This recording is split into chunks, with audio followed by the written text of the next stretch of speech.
Okay, so today we're going to be starting chapter 4, which covers dynamic programming techniques. And these are algorithms that are used to come up with solutions to the Bellman equations that we had previously defined in the book.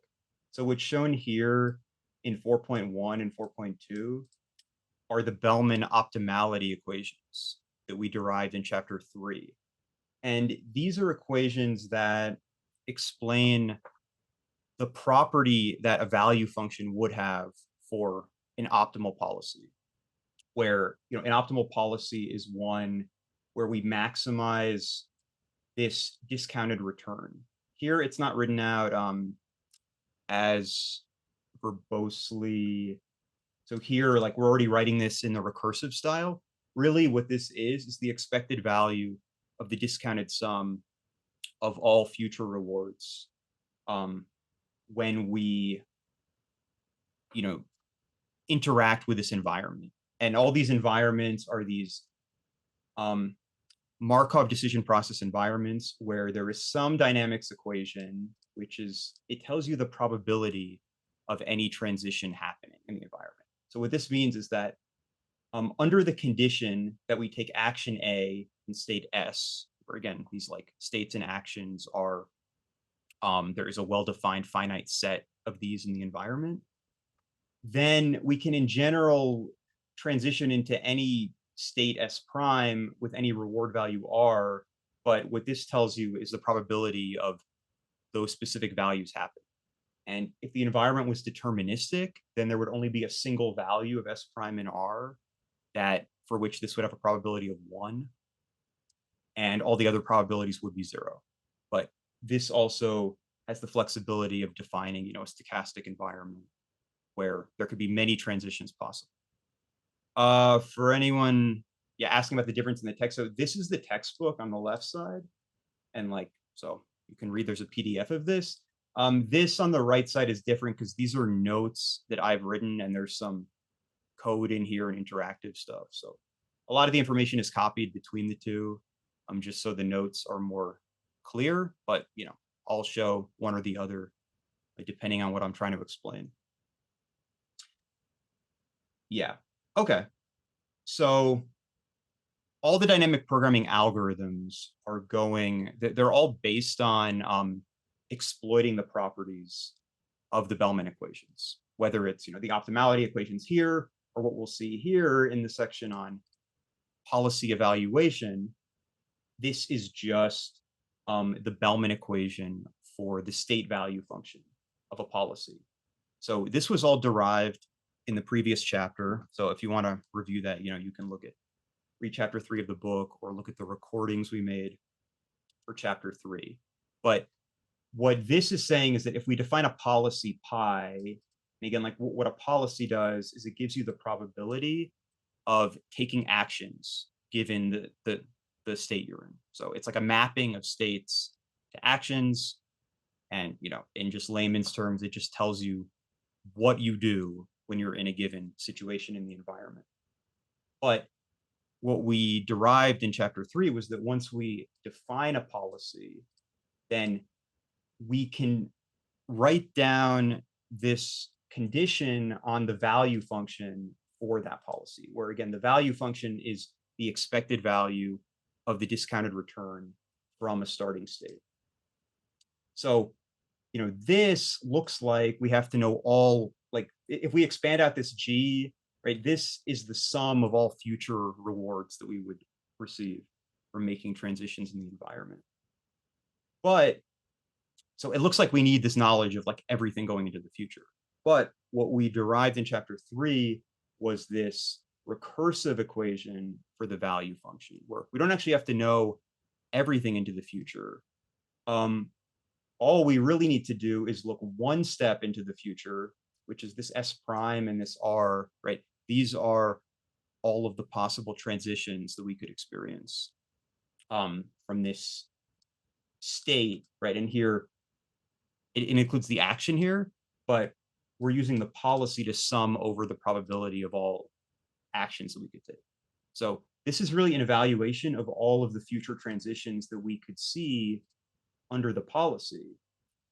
And in order for this value function, for these values to actually be correct, for these to actually represent the expected value of the discounted return, it means that it has to have this property where this defines a relationship between the value at a state and then the value at all the transition states, along with some other information, like, right? But all this information, if we have perfect information about the environment, then all of this is available to us. Like we have the dynamics equation, and then we can sum over the rewards.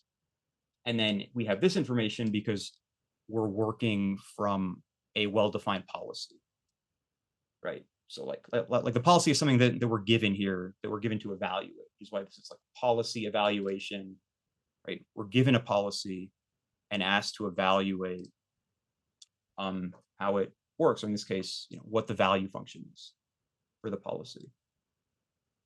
Okay, so this is all, I mean, for some people, if you didn't cover chapter 3 yet, you may not know where this equation comes from, but for now, just take it for granted that, this 4.4, like this is a property of the state value function.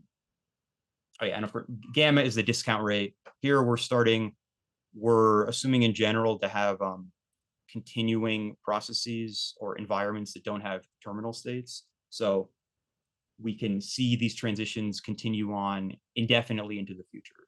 So the discount rate, gamma, is some value less than 1, which ensures that this sum of rewards is a finite sum.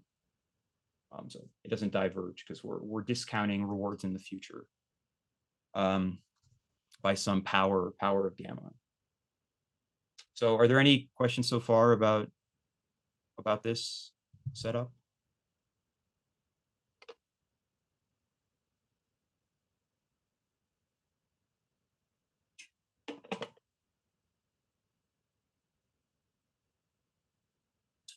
Okay, so the first dynamic programming algorithm we're going to look at is this iterative policy evaluation algorithm. And what we're going to do is, knowing that this property has to be true if the value function is correct, that means like if we take this and instead of checking if it's correct, if we turn this into an assignment rule. So let's say we have state values that have been calculated. We don't know if they're correct or not, right? But we have some state values. If we go through and compute this for every state value, and let's say it doesn't match the state value, the values don't match, but we can update the state value with this right-hand side. So it's like turning this into an operator, the Bellman equation. And the claim is that it's like we know that if in fact we have the correct value function, like we've converged, then this calculation will be equal and there will be no update to do, right? If we calculate this for every state, we'll just get the same value. However, if it hasn't converged, what we'll see is that there's a difference in the values, and then you can evaluate this and go through all the states and then do this update. And the claim is that this sequence of updates, where if we keep updating the value function, we're at every step, right? Like here, so what this is saying is we're indexing all the imperfect value functions with some index. And we're saying here, let's use the value function we have so far at step K, do this calculation, and then make a new value function where we've updated all the values. So this process does, in fact, converge to the correct value function. What's obvious from this, which shouldn't require any proof, is that if this process has converged, like if we do the update and there is no update, then we have arrived at the correct value function. What is a little less obvious is that doing this update actually produces a convergent sequence of value functions where, in order for this to work, every time we do an update, the values have to get closer to the true values. And, that is not something which has gone into detail in the book. It follows from the Banach fixed point iteration theorem. I mean, this whole process, this is like a fixed point iteration process because the true value function is a fixed point of this operator. And there are some conditions on, when you can use that type of fixed point iteration. It just turns out that this Bellman operator meets those conditions of a fixed point iteration. So we're not going to go into the details here of why it meets those conditions.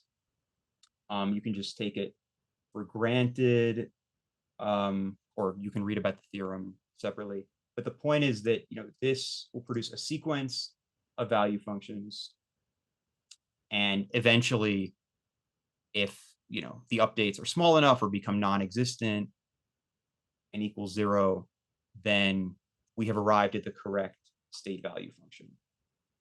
So practically, to do this, because we're in a finite MDP, we have a set of states here, right, which was defined up here, like this state space. So we can actually just represent the state value function as a table of values where we have a value for every state.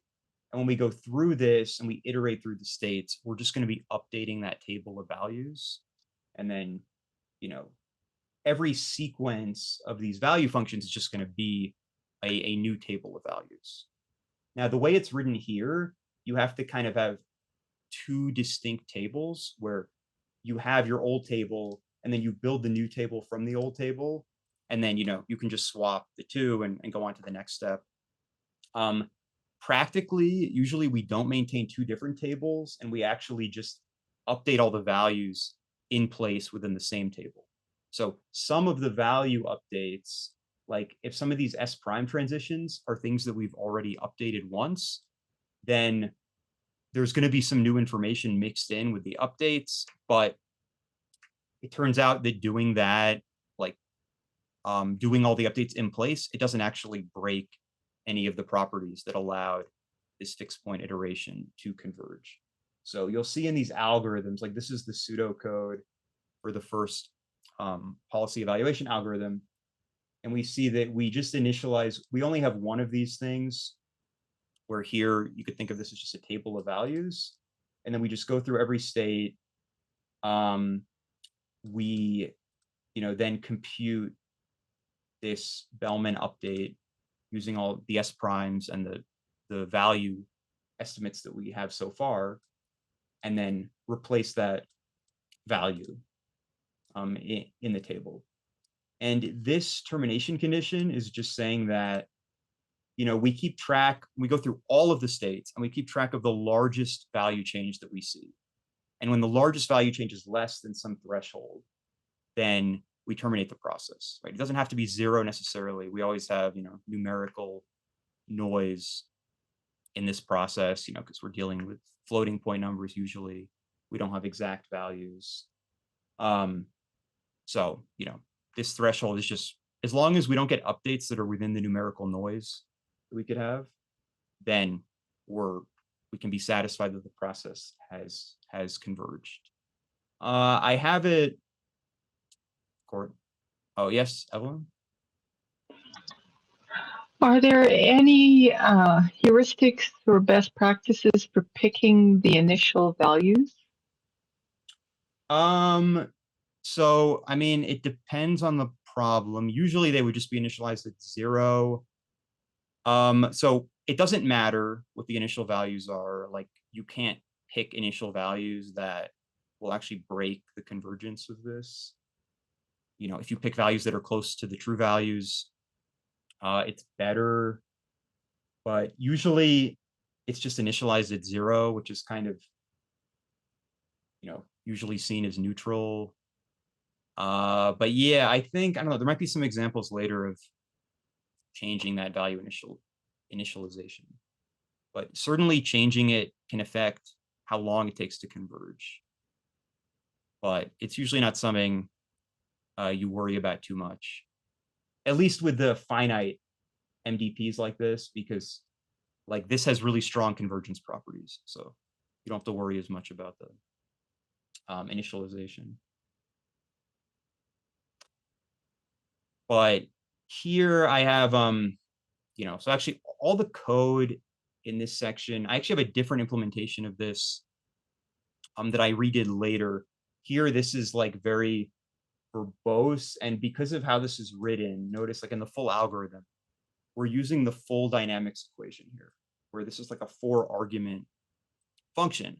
And to represent this, you can see in the code here, I have this probability transition function, which is this array of dimension 4, because it actually has like all of these probability values. It turns out you don't need necessarily like all of these values. There are some simplifications that you can make. Like you don't need the rewards necessarily defined as a vector of, predefined rewards. But for the purpose of the code here, I'm just making it match what's in the book. So everything is matches, like there is the states, actions, and rewards are all these vectors, that are defined ahead of time. And then this, has 4 indices. So basically, if you put in these 4 different values here, then you'll get a probability, which is what this array will do. But everything here is just going to end up being a lookup table. And this is all indexed. And, we don't actually need to know the states, like whatever they are. We just need to know the index of the states. So that's why there's also a state index and an action index here, so that you can easily match, switch between a state and its associated index value. But then, all of this is like, this code, like in order to compute the Bellman value, right? This is like a triple sum, right? A sum over actions, states, and rewards. And that, triple sum is mirrored in this triple loop here. Actually, wait, it should be, yeah. So over, rewards, states, actions, and rewards here. And then, it looks like a lot compared to the pseudocode here, just because there's, there's some generic tools here so that this can be used later for some of the algorithms that come later in the chapter. But here we have, the policy evaluation, which, goes through the states. It just sweeps through all the states. It computes this Bellman value, and then it returns this delta, which is this difference value here, to see when there is no substantial update that actually needs to be applied. So the first example here is just a simple grid world example where we have 14 states, and then there are these corner states, which are terminal states. And the idea is that you're somewhere in the grid and there's a reward of -1 on every transition. You can move in the cardinal directions, up, down, left, right. And then you end when you go into one of these gray squares, right? So here I have that set up here, and actually all this code here is just turning this grid world environment, this 4x4 grid world with the terminal states, into one of these finite MDPs that I've defined up here. So the whole point of setting up this grid world is to see what happens when we do the policy evaluation, right? So here we are going to have the random policy, and this is going to mimic what ends up this figure 4.1 here. So what this is showing is that we initialize the grid values at 0. The corner values are going to stay 0 because they are terminal states, which have to have a value of 0. And then this is the random policy that we start with. And what's being shown here, both in the book and here, is the table of value approximations that we have after every one of these sweeps of policy evaluation. So all these Ks, they're showing all of the different Ks, right, in this sequence of value functions of Ks. Every one of these diagrams is showing like the next K, which we arrive at once we have done this update at every state, right? So the first update just produces a value of -1 everywhere. And then we start to refine the numbers, get a little closer. And here, this wasn't actually done infinitely many times, but what this is showing at some point, the values have converged for all practical purposes. And this is what they converge to. Now here, yeah, it's showing, right, in this diagram here, like every time you click this, it does the next. So here, like it's showing the first 3 and then the 10th. Here in this diagram, you can just see the values change every time you advance the index. But all this is doing that value sweep every time. Don't worry about this right side for now. Doesn't matter. Yeah. And this is just showing the same thing in the book. Yeah. Okay. So are there any questions about this value sweep and seeing how the values update? We can also see here how many steps we actually have to make before the values match the ones here. We can see like it is quite a lot. I mean, clearly they haven't converged yet, even after. Actually, well, maybe now they've converged. So, it's somewhere in the realm of like 50 iterations before they converge. But yeah, after just one, we have this. Actually, I think the reason why my values are different from the ones in the book is this is probably showing the values using the algorithm that maintains 2 copies of the value function, whereas mine is just updating everything in place. So you can see that some of the values update faster than they would in the book because some of the new information is used immediately, even on the first sweep. But yeah, so yes, question? Hi. Yeah. I still have some question about how to the proof of the convergence of VPy. Do you have any website or book that you can refer to help us to understand the how it is converged to VPy? Yeah, so the basic this is what I mentioned. It basically follows from this theorem if you want to read about this, but this is a condition under which if you have an operator and you know that a solution is a fixed point. So like what we did actually prove, if you combine stuff from chapter 3, which maybe you missed, is that the true value function is a fixed point of this operator, right? And that's because of the Bellman equation. What this theorem fills in or adds to that is the fact that doing this update, like using the operator on a sequence of updates, will actually produce a convergent sequence to that fixed point.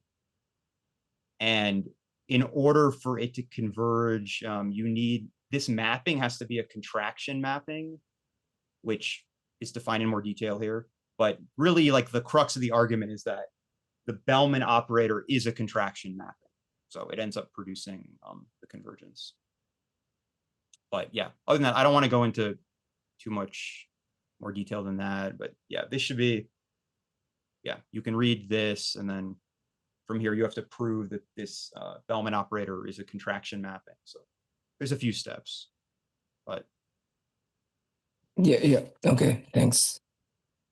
Yeah, I mean, it doesn't, yeah, knowing that this works is one thing. What's more important is just understanding that the value function is a fixed point of this in the first place, because that's like really the foundation of why this works.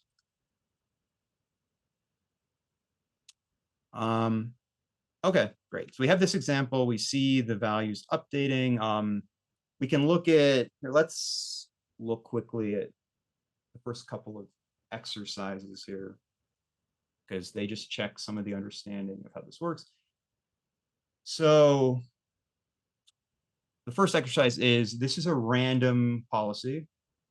And then it's just asking, what is the action value function of 11 down?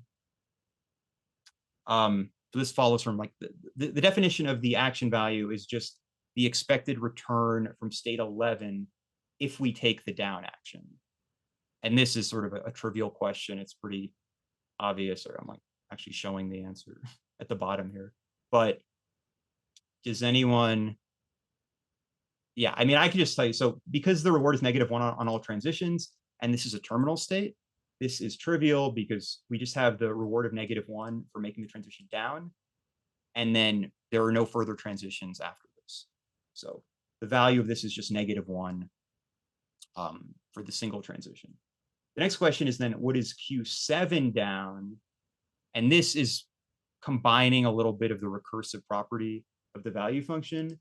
So that's saying, you know, if we first calculate what 11 down is, this also kind of mimics how the style of a lot of the proofs in the book and in dynamic programming is that we sort of work backwards from, you know, a simplified question and then make it a little more complicated. So does anyone have a thought about how to compute Q7 down, given that we already have Q11 down? Take the discounted value of Q11 and discount the move, whatever it costs you to move to 11. Mm-hmm. Yeah, so we're saying just use the Bellman equation. Well, this is the optimality equation, but yeah, it works. There's a similar equation here for the state, or sorry, the action value function. And yeah, it is a recursive equation, and we can simply show it here.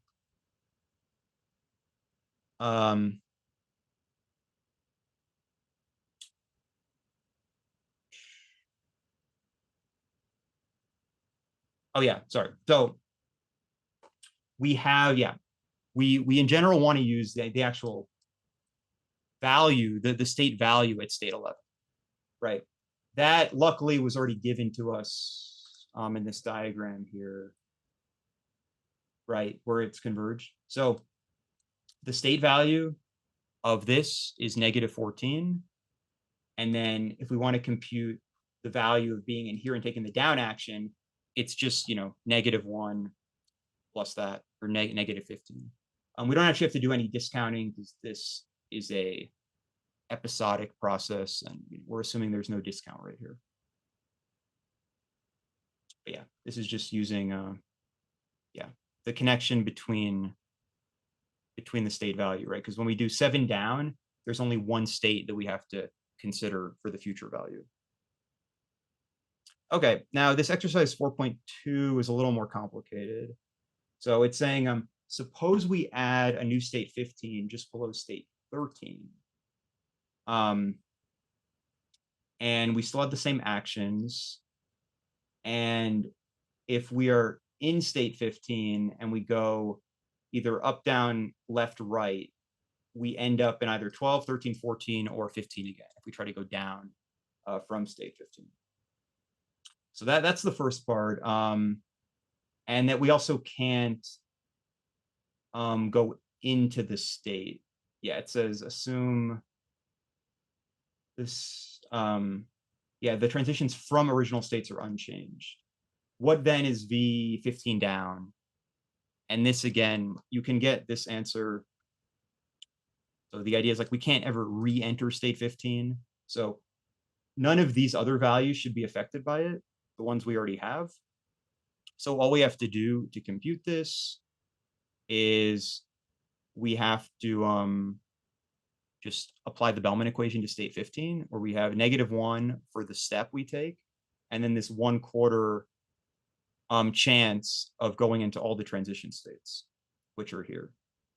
And because one of those states is, again, state 15, we end up with this algebraic equation for state 15. But we end up with a value of -20, which ends up being actually the same value that we had for state 13, which isn't too surprising because it's a little different because, yeah, we still, if we go down from 13, we stay in 13. If we go down from 15, we stay in 15. So the next question is a little more complicated, but it's asking, Now suppose that from state 13, if we go down, we do end up in state 15, but then everything else is the same. So from 15, we still have these same transitions to 12, 13, 14, and 15. But now from state 13, we can also enter state 15 from it. So now we've actually linked all the states together again. And then it's saying, now what is the value function? And this one is a little more complicated of a question, but you can try to write down all the Bellman equations again. So here I have the Bellman equations for 13, where these are all the states that connect to 13 is 9, 14, 12, and 15. And then 15, we have these. And then we can combine the two equations. And here is now an equation for state 15 in terms of 13, 14, and 12. But what you can do in this case is you can guess, like here, it might seem a little arbitrary, but if we guess that all these values, or the ones that have been shown here, are unchanged, so I've just plugged in here, right, the values for 12, 13, and 14 here. And if we assume that, then we get, an assumed value for 15. Okay. And then if we go back to the equation for state 13, right, we can then plug in, again, this value of -20, right? Because the one thing we're missing from state 13, if we assume all these values are unchanged, we're missing this. And if we do that, we end up getting the same value of -20, which is just the old value that we had.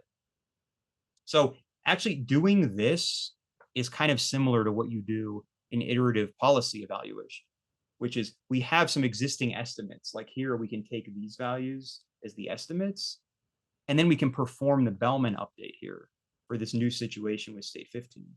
But when we do the Bellman update, like we try to compute an update, we find that, the value is unchanged. So what that means is that using these values and just replacing V15 with another -20 here, like if we just set it to -20, then we end up with a set of consistent equations. And, you can actually do the algebra and see it. I've also done it here where I've actually modified the environment. So this is actually showing the state value calculation using the same algorithm. And you can see here that adding this state here with the rules presented in the exercise, you do in fact just get another value of -20. But I think, if I had to guess, like the point of this kind of thing is this is sort of just doing the iterative policy evaluation by hand and then verifying that you have reached the fixed point. But here, just using the starting point of keeping all of the values the same. Okay, let me see. What's the next exercise? Oh yeah, and this one isn't as important. This is just saying, what if we do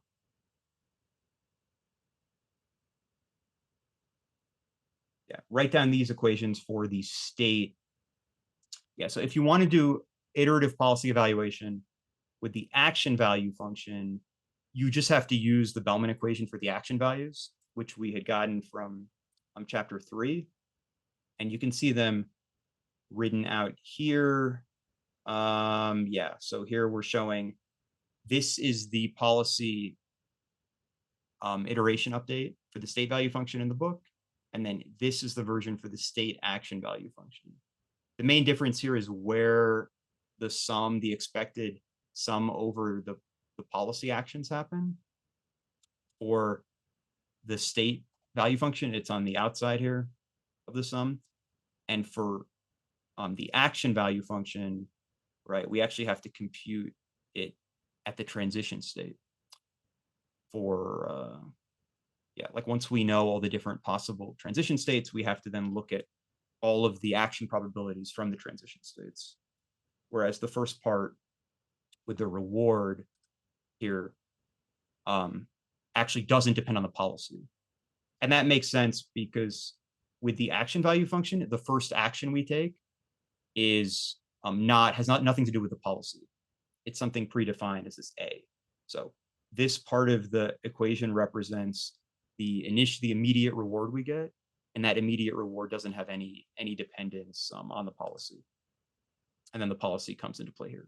Whereas for the state value function, the first action we take is assumed to be under the policy, which is why we have to consider it from the very beginning.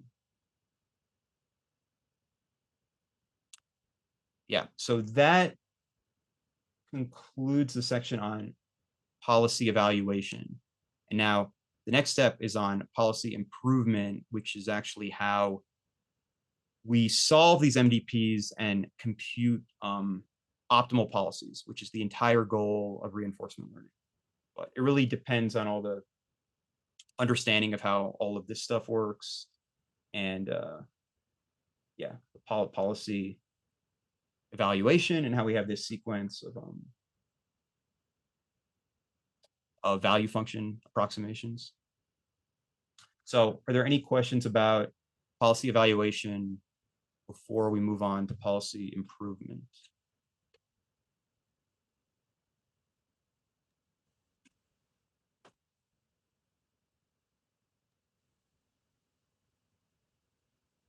No, I don't have any question, concerning policy evaluation, since, the notes from the exercises about how to calculate the Q given a policy and the value functions based on the policy seems to make sense.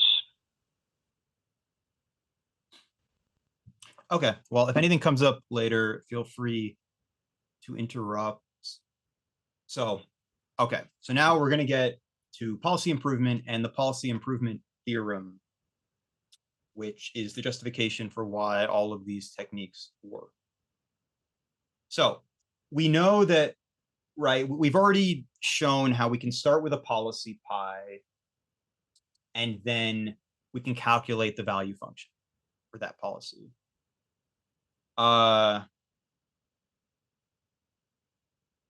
Yeah, YouTube, yes, this meeting will be recorded and put on YouTube as well. So now when we talk about the policy improvement theorem, we are going to consider a new policy, which is different from the policy that we're starting with. Now, it doesn't matter what the initial policy is. For now, we're just saying it's pi, right? We already know that when we have pi, we have two different value functions that we can calculate. We calculate the state value function, which we have,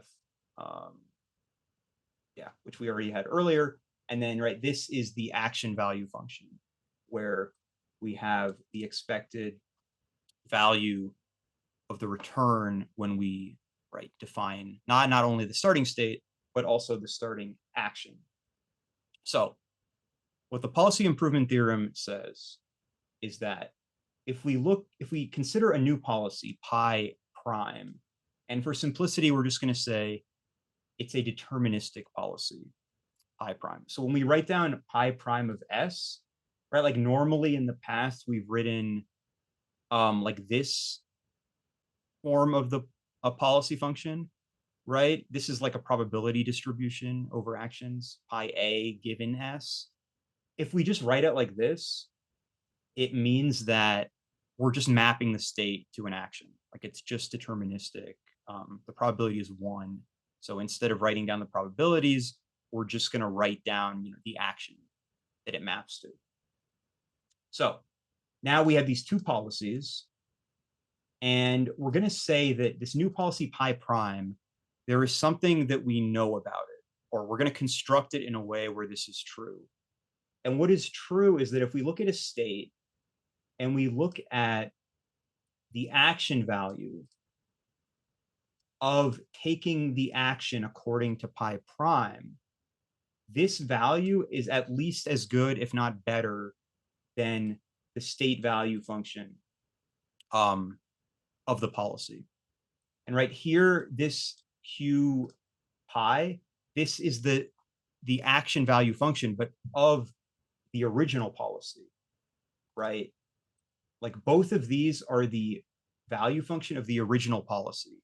It's just that here we're saying that we take a single action according to the new policy. And we're saying that if we do that, then the value is at least as good, if not better. So that's the assumption. So it turns out we can always construct a policy that has this property. So fine, we have this property. Now, what the policy improvement theorem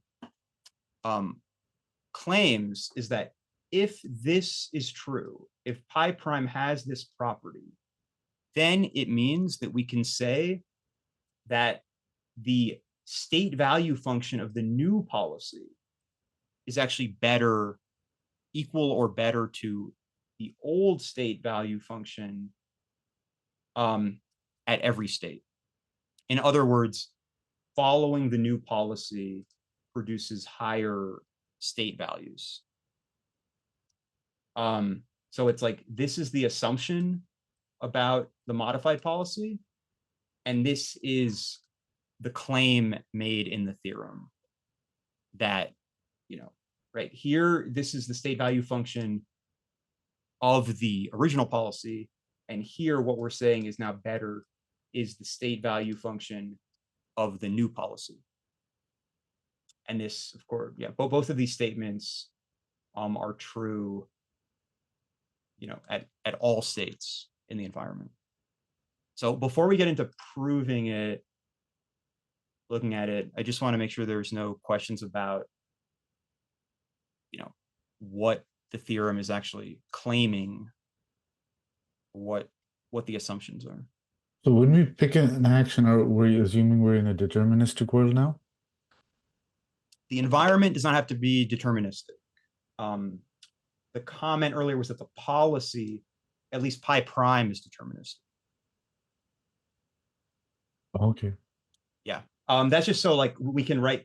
The reason why we're saying pi prime is deterministic is that we want to have this statement where we have a definitive action that we can plug into this expression here, right? Otherwise, we'd have to write this as a sum over the probabilities of pi prime, and it's like, we don't actually, the way we're going to construct pi prime, it will be deterministic, or there's a way to, you know, make it deterministic.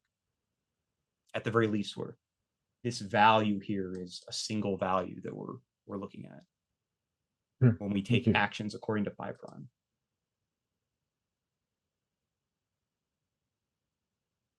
Yeah, okay. Any other clarification about, so like, again, like this is what we are told is true. We're going to take this for granted. And then this is the claim that is being proven by the theorem, that, you know, so far we don't actually know this is true.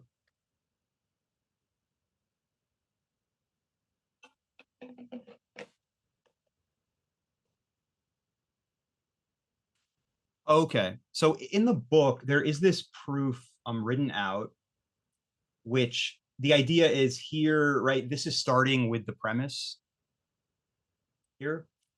And this proof ends up manipulating this expression on the right-hand side in such a way that it eventually turns it into the state value function of the new policy. And at every one of these steps, the important thing is that when we make a change to the right-hand side, whatever change we make only either keeps the value equal or makes it larger, because we want to maintain this inequality. And, you know, in the book, there's this comment that we keep expanding the Q side with 4.6, right? 4.6 is the Bellman equation, or I mean, one version of the Bellman equation of the state action value function, where we like represent Q in terms of V at the transition states. And then you keep manipulating these expected values. So anyway, I've looked at this I mean, you can look at this proof and like understand how all these steps work and that you keep, doing this expansion. I was trying to see like a more intuitive way to explain like why the proof works. And I think it's a little easier to look at the proof from the perspective of induction and just like do it as a proof by induction, because it makes like the key step a little more clear. That's not, I mean, this is essentially kind of an induction proof because you keep extending steps out, but it's not actually like presented as an induction proof. So I'm going to see if this makes a little more sense doing it this way. And I sort of drew a little bit of this out. After looking at this in my notes, I also have a more formal like write-up of the induction proof. Okay, so we have this premise, right, of the policy improvement theorem. So this is the premise. And here I'm going to sort of use the color blue to represent the old policy and the color red to represent the modified policy pi prime, right, which has this property. So here, these are just all like different, like these are all just the same trajectory, just generic trajectories that you could take in the environment, where here, these are the diagrams where we show states, actions, and then rewards in a sequence. So here, like the solid circles are actions, the open circles are states. And this is just a sequence of state transitions. I have these little, let's see, I drew this out earlier, these layers. So here, this is like a generic trajectory. And then when we compare the two sides of this equation, the v pi of s is like the expected, all these value functions, right, are discounted reward sums, right? So they're all like R1 plus gamma R2 plus gamma squared R3 and so on. That's like always what the value function means. The difference is in what the actions are that are taken. So when we have v pi, all of the actions in this trajectory are given by the policy pi. That's what's being shown here. When we look at what we're saying is a larger value, it's that if we take the first action and replace it with pi prime here instead of pi, now this trajectory represents q at s with the first action being selected by pi prime. Okay, so the premise is that this trajectory will have a higher discounted reward sum than this one, right? But the only thing that's different about them is this first action. I mean, it will affect the entire trajectory because, this action will produce a different state here. But then all of these future actions are going to be taken by the old policy, right? Like that's what's meant by the q pi here, is that everything is done according to pi, except for when we explicitly say here, like the first action isn't. So does this make sense? Everyone is like what the premise is? How do you get to S1, whether you take pi or pi prime? There could be a chance you end up in a different S1 prime, right? Yeah, I mean, this is saying this is the state at step one, like as a random, variable. Like it's not necessarily the same as this. Yeah. I mean, here, like this is like for this trajectory, what, like there's a state at each step. Yes, these S1s will be different from these S1s. But, the important thing is that, yeah, like this is an expected value here going forward. So yes, it will have, yeah, like the fact that this is different will then affect these future states. So yeah, this statement is clearly like a statement about not just the fact that, I mean, that's an important point, because what this is saying is that the reason why this is a larger value, it may not be from this first transition. It may actually be that we get a lower reward on the first transition, but we end up with a higher reward sequence in the future after that.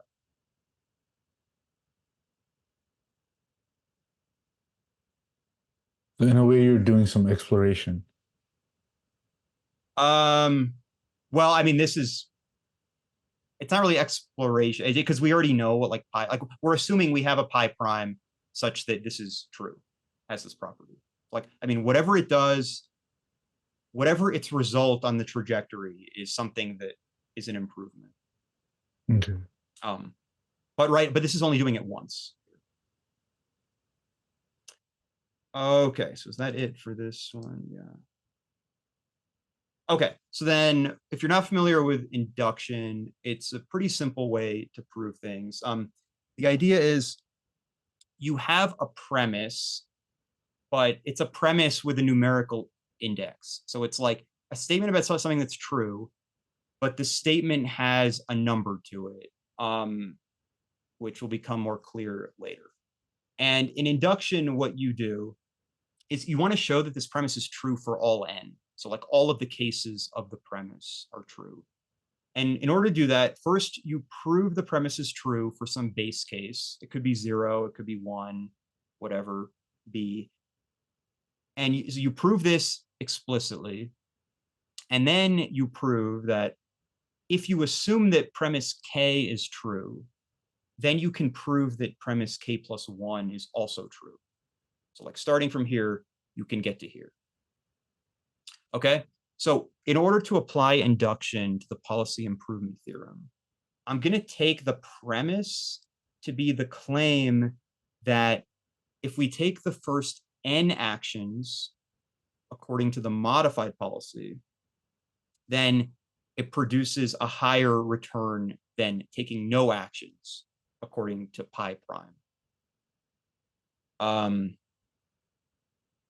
Now, the reason why I'm constructing it this way is that if we look at what the policy improvement theorem is trying to prove, if we look at this v pi and we compare these two things, right?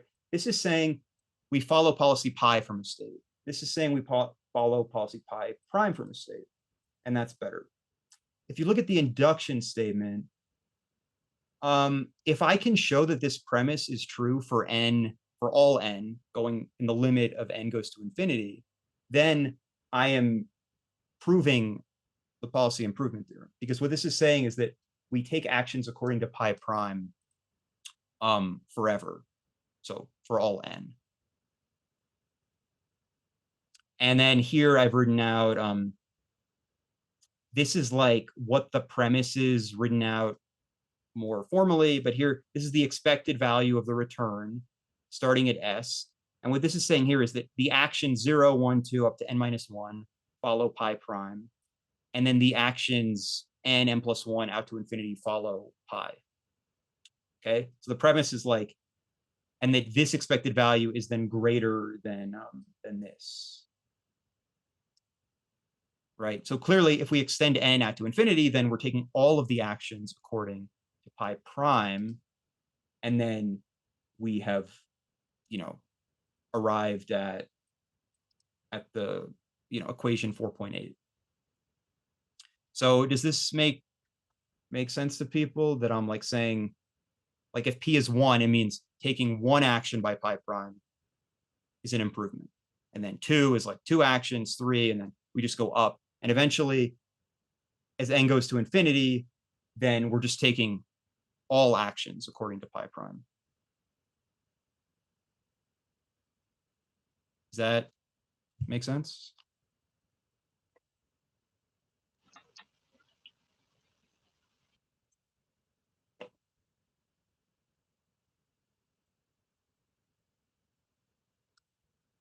Here, I'll show.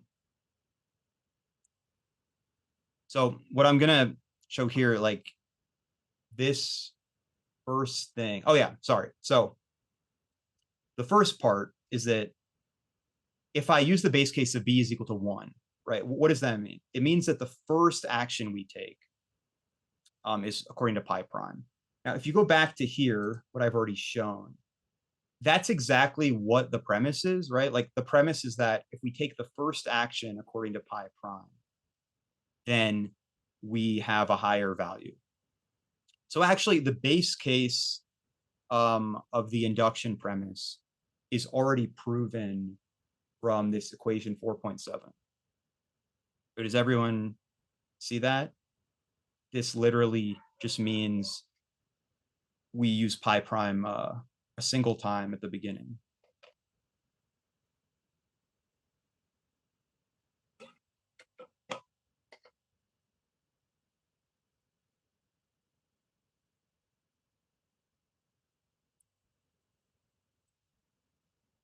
So here, now we have to do the induction step of the theorem. So here we have like two trajectories out here to like k minus 1 and then k, and then k plus 1. So I'm showing like starting from the beginning, these dots just are all the states in between. So when we have, right, the induction premise, right, we have the premise k and we're trying to go to k plus 1. So the premise k means that the first k steps, we take actions according to pi prime. And for the k plus 1 premise, we're going to have the same situation, right? Like we're going to say that the first k steps, we take actions according to pi prime. Then for premise k, then after that, like when we're here, now we start taking actions according to pi for all the remaining actions. But for k plus 1, we are just extending that action selection one step into the future, right? According to pi prime here. Now, yeah, so this is like the only thing that we're trying to show, is that making this jump here actually doesn't break the assumption of the premise, right? Which is that whatever we're showing here is greater than this value of v pi.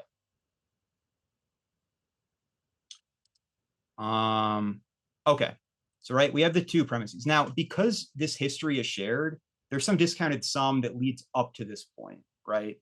So I'm just going to call that value a. And when we have the value of doing this, if we look at the premise k, it's just a plus the gamma to the k times the value function at state sk, right? Because this is saying that we take all actions we take from this step onward are according to pi, right? And this is assumed to be true, that this whole thing, premise, doing this produces a higher value than v pi. And then for the k plus 1 premise, right, we've extended the action one step. But the way I've drawn it here, you can see that actually the only difference between these two premises is that at sk, instead of taking the state value function at this, it's just the action value function at this point, where then the action selection is according to pi prime here, right? And then the question is now, is this bigger than this? But if you compare these two terms, right, the a is the same, right? We already know that this is greater. So the only thing we have to check is whether or not this q pi of this is bigger than v pi. But if you go back to the premise, right, this premise is true at all states, right? So regardless of what this history is going up to this point, whenever we advance the premise by one step, the only change we're making is converting the state value function to the state action value function, right? And just replacing this. And the point is, every time we do that, we always know that that leads to an improvement because of the premise that we started with, of the policy improvement theorem. And that's also kind of the key. I think it's harder to see in this proof, but the important thing about the induction proof is that like this fact is enough to extend this chain out forever, because every time we advance one step, we can always use this property to show that this value is greater. Now here, I'm only showing like one of these trajectories, right? Like the reality is, if this is a stochastic environment, there's branching here that can occur. But when we have this branching, the only difference in the diagrams is then going to be, instead of a single sk, we're going to have in general like a whole probability distribution over sk. But this individual change here of swapping out v for q is going to happen at every one of those SK, whatever they are. And the distribution of these states is the same for both premises because we have this Markov process. So whenever we take actions according to pi prime for however many steps, we always arrive at the same distribution of these of the state at step k. And really, it doesn't matter what the distribution is, because whatever it is, we have this fact at all of them. So if we replace this with instead like a sum over the probability of being in that state, which in like the full formal proof, right, this has to be like an expected value instead of this. When you change it to be an expected value, it doesn't change the fact that this is true. Because again, like the key is that this is true for all S. So Joe, this diagram here, really just want to show how like the induction step is just this single action change here. But then if you look here, the way I've written it out. Yeah, or was there a question?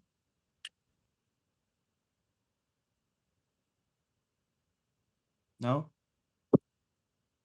Okay, sorry. I think you're here. I'll mute your mic unless if you actually do have a question, feel free to unmute and ask it. So here I have written it out. It looks a little different, mainly because what I showed before was just that sequence, and then at the end, right, you have this like Q or V. Here, everything is wrapped in an expected value under the policy pi prime, because this addresses what someone else asked, which is you know, if the environment is deterministic or not. So here we're not assuming the environment is deterministic. We have you know, all of this inside of here is, you know, contained within this expected value. So this is saying, right, if we take this expected value under pi prime means we're taking actions according to pi prime until we get to here, right? And here, because now I have the expected value under pi, I'm saying for all of these future steps, now I'm using the policy pi, which then here I'm replacing with the state value function, v pi, right? Because this means this value in here is unaffected by this expected value operator, because this is just like a number. This isn't a random variable. What is affected in here is the S sub n, right? This, like, depending on the trajectory, this can be a distribution of states at step n, right? That's why this whole thing is inside an expected value. So this is saying we start at state S, and then we have this n steps, but this whole sum is inside of an expected value. And to make the proof even like more explicit in here, you can actually rewrite this v pi in terms of q, right? Like this is already assuming that all of the actions are taken according to pi. But here you can also say, okay, we'll just replace it with the action value function where you select the action according to pi. You would never really write it this way because it's redundant, right? You don't have to add this, but we are free to write it this way. The nice thing about writing it like this is that if you start with premise n and we want to change it to n plus 1, the only thing we have to do is go into this q function and just change, right, the pi to pi prime. And that's the key to this induction step, is just, you know, we're at the endpoint here of the actions taken by pi prime, and we just want to add one more, right? So this change just effectively adds one more action that we're taking using the policy pi prime. And then here we have the base case, and then the induction step looks a little more complicated, right? Even though like these two premises are very close together, but because we're dealing with these expected values, all these algebraic steps just lead to the part where you have to check just this single inequality, right? That q with pi prime is greater than with pi, or that, you know, this difference is greater than 0. Here it's inside of an expected value, but again, it doesn't matter that it's an expected value. This is just the sum over s prime right? Where S prime is the state at step K where we've taken actions according to pi prime, right? There's going to be some probability distribution of the actions that we end up in, right? And then we have this difference of the action value function for every S prime. But, you know, again, like we know that this is greater than this for all of these, right? So regardless of what this sum is, I mean, we know these values are positive. These are just probabilities. So this then we know to be true just from, again, the original premise, right? And the fact that, you know, we assumed that this was true. So it should, you can read it in more detail in the notes, but you can see, you know, just two different ways of proving the same thing. I just like this proof method better because I think it makes it more clear that the key step that makes the proof work is 4.7 here, that, you know, we only have to show. And that's really what the concept is of this theorem, is that knowing that it's better to take the pi prime action one time is enough to know that it's actually a better policy in general. So are there any question about either proof?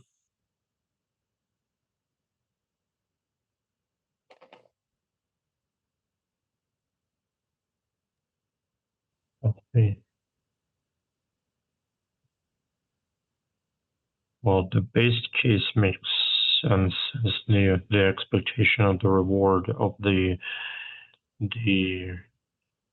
Q of the policy for state 0 equals S, and then the action B in the next policy would be the same as Q pi with the state of using the updated policy.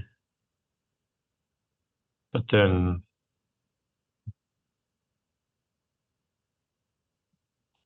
I'm still trying to figure out why the ending statement between Q pi and then minus Q pi with the updated and unupdated policy will be greater than 0 even. I know the probability. Well, this is just V. Well, this is V pi of S. So it's this.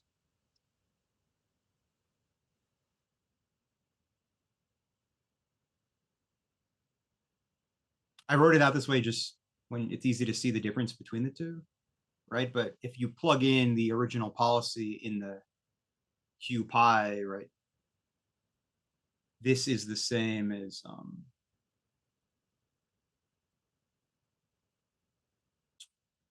where did I put it? Yeah, right here. V pi S or Q pi S with a pi S in the action argument. Oh, okay. So because probabilities are always greater than 0, so it just leaves out the difference between the Q values, and since the Q value can be reiterated in terms of the value function, and then that value function can just be put into the other side, of which makes it that definition. Well, also, I mean, I also here see, like, this is the premise written in the book. I also rewrote the premise here. These are equivalent statements. So again, like, this is also the premise that we started with, right? Q pi of S with a pi prime is greater than or equal to the same thing without the prime. Right, so it's the same premise, right? It just means that taking the action according to S prime is better than taking the action according to pi prime is better than taking the action according to pi. Oh, okay, yeah, that makes sense. But yeah, I just wrote this 4.7 prime because it is the same statement. I just wrote it given a little the more. relationship between the value function and the Q function. Mhm.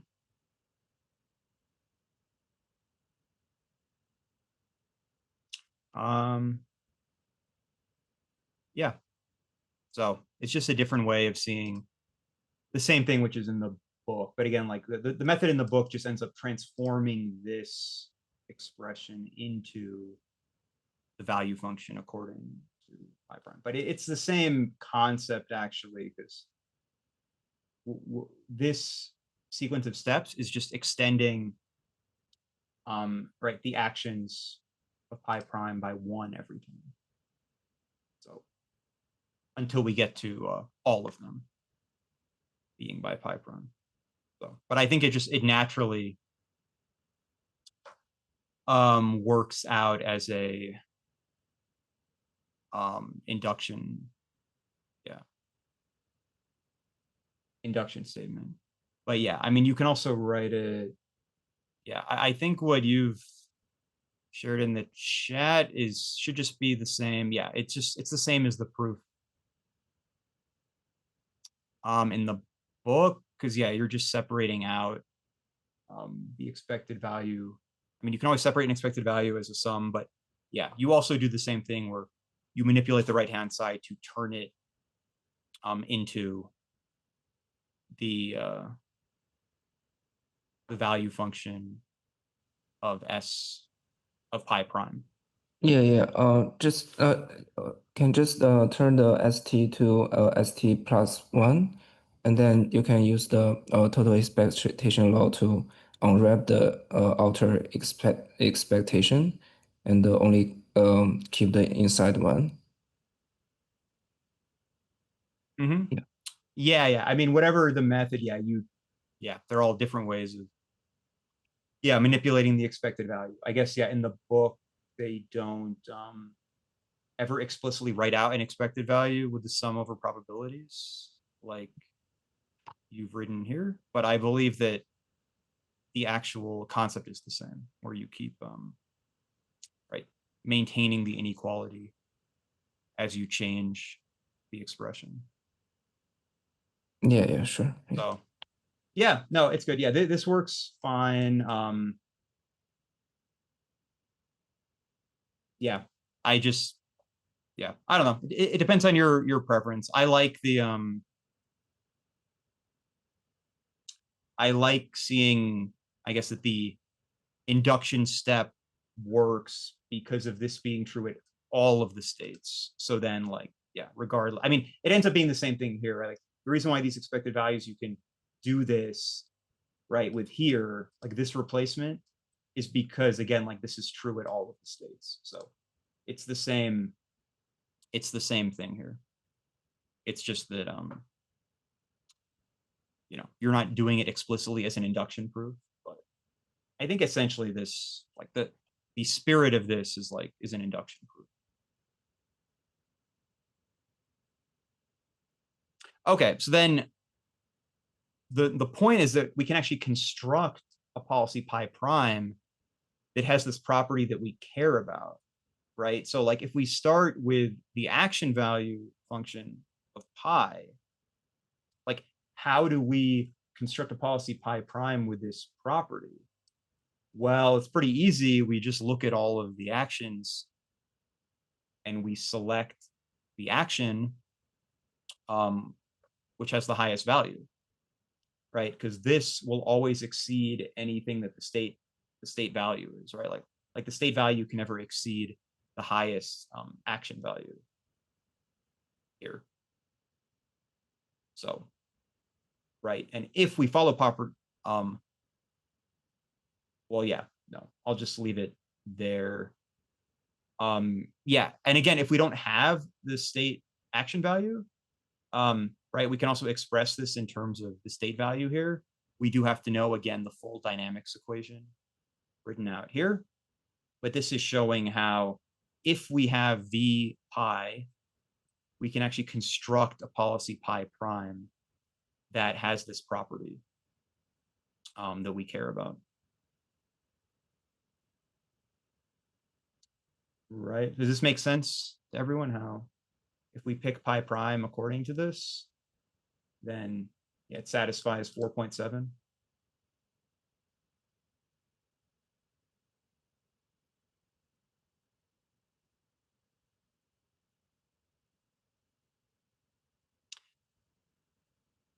And then there's this further claim that then if we construct pi prime, we calculate the value function, and it ends up being the same as the old value function, then we have actually arrived at the optimal policy, which shares the optimal value function. And the way to see that is that like the way we've constructed pi prime, right? If we assume that the policy is unchanged after we do this, right? We can also replace this here with a prime, or we can replace this with pi because we're saying the policy is unchanged. Right? Like this argmax here, like because we're choosing the argmax here, it also means that if we look at the Bellman calculation, like the Bellman equation, if you look at it for the value function, sorry, we had this, right? Because we've constructed pi prime here to be this argmax, it means that we can replace this with the max here, because like we're already told that the policy here is maximizing this calculation over the action. So this max A here is just essentially replacing this sum over actions with how we've constructed the new policy, which we're saying is the same as the old policy. And if we look at this, right, like here, you know, pi and pi prime are the same, or we're assuming they're the same, then this satisfies now the Bellman optimality equation. So point is, if we do this sort of update, where like every time we do this, sorry, I'm saying is every time we make this change, right, we pick a new pi prime, we are guaranteed to improve the value function, right? So then once we, you know, see no improvement in the step, and we know like the way we've constructed it, then we know that the policy that we have satisfies the conditions of the Bellman optimality equation. Therefore, it must be the optimal policy. All of the optimal policies will share the same optimal state value function. It turns out there could be many policies that share this property because there can be states that have more than one optimal action. But then any policy that selects any one of the optimal actions will meet this criteria. And actually, there's an infinite family of optimal policies because like they could select from the set of optimal actions with any probability distribution. And they would all, it wouldn't actually change the value function because then the argmax would be the same, right? So if there's multiple actions that have the same argmax, it won't actually affect the value function here.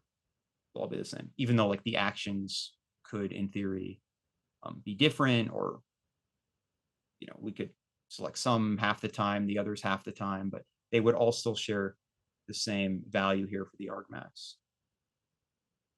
So, you know, this turning the policy improvement theorem again into an algorithm is this, the first algorithm we have, which is policy iteration, where what we do is we start with a policy. It could be like the random policy. That would be the easiest one to initialize.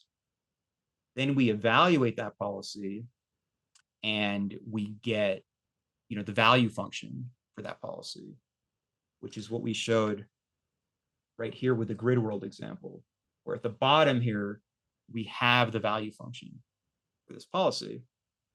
And then we do the improvement step. And the improvement step is we construct the new policy using the argmax of this expression. Now, again, we're not going to have this if we're only computing the state value function. We're only going to have these. So we do have to make use of this equation.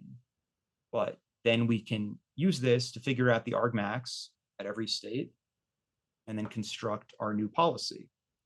And by doing this, we will have then a sequence of policies where at every step, we are guaranteed to either improve the value function or have one equally good. And because of these equations, if the value function remains equally good after doing this update, then we know we've arrived at the optimal policy. So it's another sort of example of this fixed point iteration where because of the style of the update that we are doing, we know that if we arrive at a fixed point, if we ever see a fixed point, then we know we have the optimal policy. So in this grid world example, what was being shown here on the right side, which we were ignoring earlier because it doesn't have any relevance to policy evaluation, is the greedy policy with respect. So doing this step here, constructing VPI like this is called, forming the greedy policy.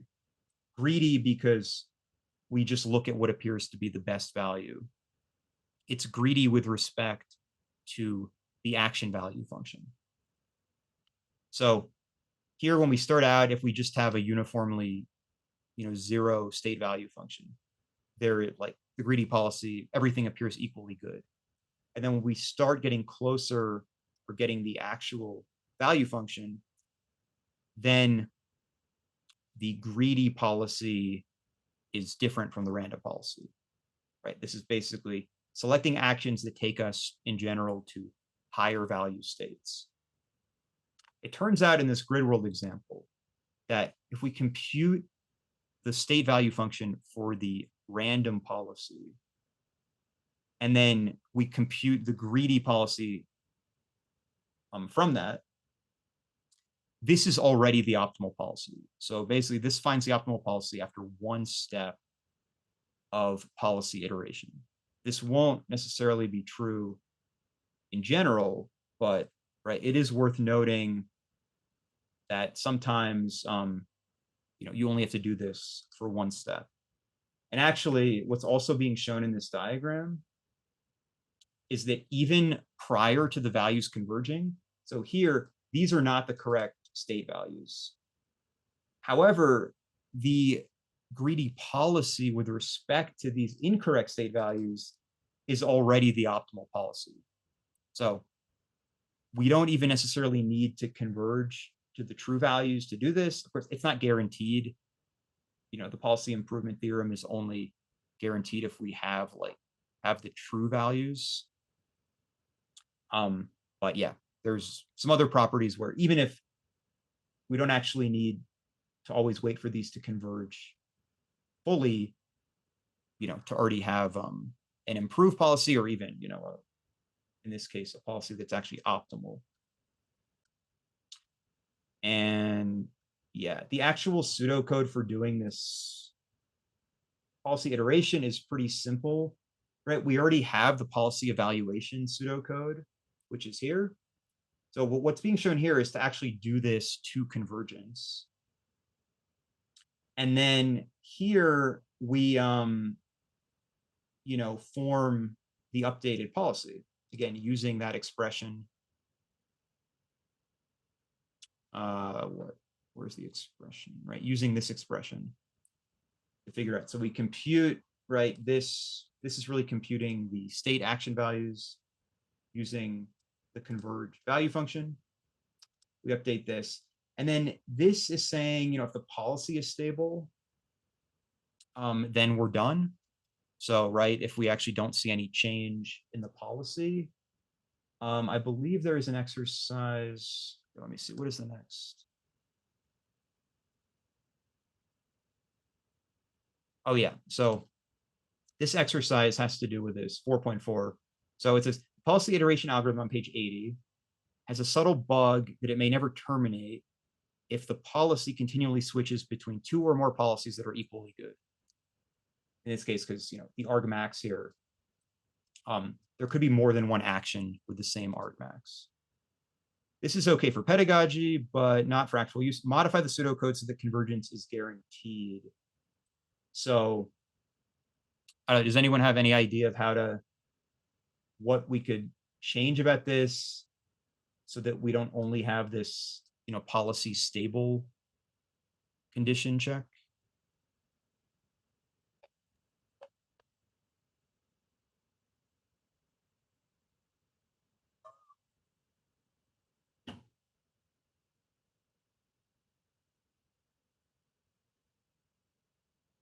Randomly pick one if they're all equal. Wait, I'm sorry. Say that again. If you're getting stuck with it because you have actions that are equal, just pick one. So break a tie somehow. Oh, sure. I mean, yes, break that. I mean, so you're saying, yeah, I mean, instead of actually doing this argmax, we could actually explicitly just consider all policies that have the same set of argmax values to be the same. So then we don't have the risk of like alternating between what appears to be two actions. Yeah, that's one way. So here, right, this is forming the policy as a deterministic policy. We can define this instead as a stochastic policy, where, right, we calculate the maximum of this, and then we assign equal probability to all actions that share the maximum. That would be one way of dealing with it. But there is another point here, which has to do with the value function.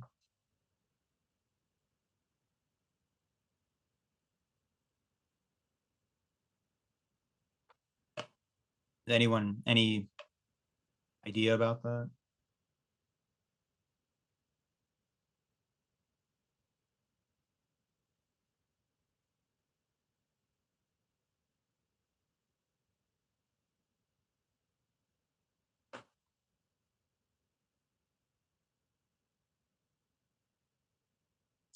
So here we're checking that the value function is converged. This is checking that the policy evaluation is converged. So we have all the correct state values.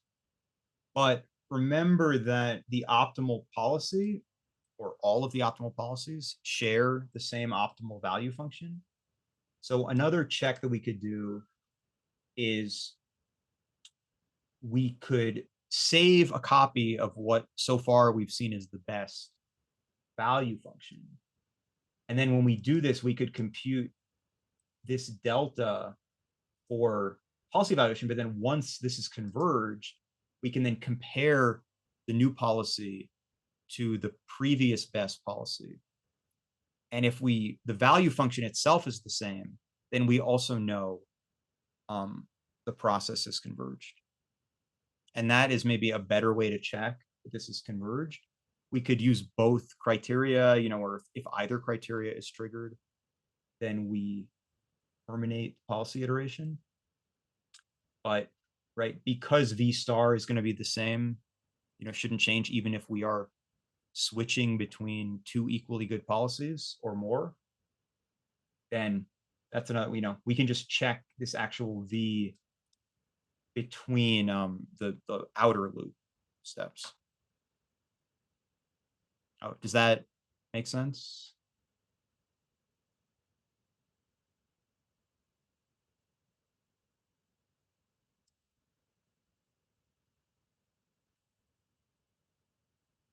Right, it stems from, right, like this.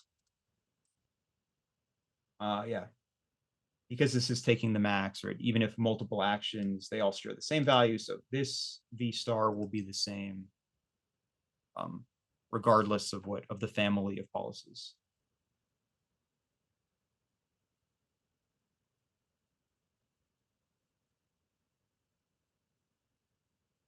And then there's this other question about how would you do policy iteration for action values? again, it's really the same algorithm, but we just have to replace the policy evaluation step with the Bellman equation for the action values, which are not actually shown here, but the way I've written it out here, this is just updating the state action values. The other difference is that our table now of values, instead of having a value estimate for every state, now we have a value estimate for every state action pair. And then we go through the loop of states and actions and do the same update. The only advantage of doing it this way is that when it comes time to do the policy improvement step, right, we already have Q. So, right, we don't actually have to compute this using V. We can just look directly at Q and see what the argmax is. So you have a slight advantage there. The problem is you also have to, right, you have a larger table of values. And when you do this policy evaluation, you have to update a lot more values as well. And then finally, this other exercise, suppose you are considering only policies that are epsilon soft. This is kind of what I hinted at earlier, where we look at stochastic policies, meaning the probability of selecting each action is at least epsilon over the size of the action space. So another way of saying this is that there is a probability epsilon of taking a random action. Describe the qualitative changes that would be needed in all of the steps of this algorithm. So again, like here, right, the policy is deterministic. If it's epsilon soft, we would actually need to represent the policy as a probability distribution. In general, there are some things we could do to avoid that, but considering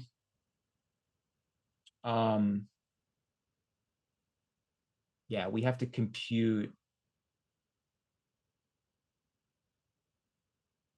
this sum here, right? Here, because the policy is deterministic, notice that we've just put the policy into the action spot of the dynamics equation when we're computing this, right? This doesn't look the same as what we wrote out earlier, right? What we wrote out earlier for V, where was it? Where we compute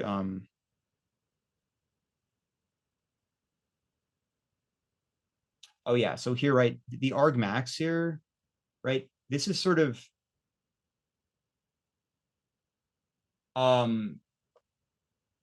yeah, because the policy is deterministic. I'm sorry, no. This is actually the Bellman equation for V. Yeah, sorry. So this is the Bellman equation. Normally we have to deal with V. And notice we have this sum over the probabilities of actions. Whereas here, we're getting rid of that and we're just replacing it with pi of S because this is deterministic, right? We only have to actually consider the single action. It's like there's only one value of this, which is 1 for the action A, which we select. So that's what's being done here. If we want to consider let pi be epsilon soft, we do have to actually compute this sum over more than one action. And that is what I am showing here. So if we compare these two things for 4.6, when we do this calculation, sorry, here, right, for step 2, go over the states, we do have to compute this instead of just plugging this in. Now we have the full dynamics equation with the action, but we're summing over pi, where we actually form pi as a vector of probabilities for each action, where this is how you construct it. So, right, this is the greedy policy, where, right, it just is a probability of 1 for the action that we select. And then this is forming the epsilon soft policy, where, you know, we have this probability, right? This is the requirement for epsilon soft is that there's this minimum probability of selecting actions, which is here. So when the action is not greedy, this is 0, and we're left with this probability of epsilon over the size of the action space. And then when the action is greedy, we have a higher probability here. But yeah, these are the changes. It's mainly the most important part is just knowing that you have to represent the policy differently. Like it can't just be a mapping, a simple mapping. It has to be something which has all these probabilities. And then we also have to initialize the policy as like a true stochastic policy. Here it says like initialize it arbitrarily, right? It's sort of saying like choose an arbitrary action at every state. To do this, this modification, the best way is just to actually initialize it as a uniformly random policy where we have this probability 1 over the size of the action space for every action. So that concludes, how all the doing policy iteration, how the algorithm works. The remainder of the chapter is looking at a few more detailed examples. And then also another algorithm, another dynamic programming algorithm, which is value iteration. So I think we'll save the rest of the chapter for next time. There won't be any, I think, proofs like this next time. It'll be more, examples and solutions. And I think we should be able to finish next time. But yeah, so we'll do the remainder of this Jack's car rental example, and then the gambler example, and value iteration.